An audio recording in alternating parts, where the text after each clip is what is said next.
How's it going, guys? My drone is working pretty nicely. I did order 4 more electronic speed controllers and 4 more motors and 4 more propellers.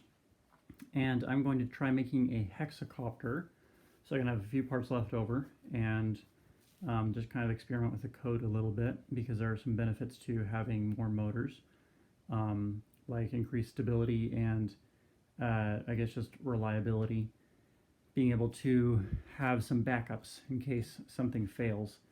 And I also got a battery voltage meter, low voltage meter, not really a meter, an alarm, so that I can know before it crashes, because I've already crashed it a few times because I obviously keep breaking my landing gear, and now it's printed in red because, I mean, I was printing in black, and I've just done that so many times, but I thought the red looked kind of cool. So anyway, and this is just like the box that I made for all of my wires, which I tied together with a zip tie. So that's real exciting.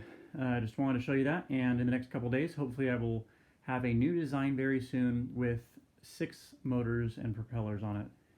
And so yeah, leave a thumbs up, and thank you guys so much for watching. I really appreciate it, and we'll see you in the next video.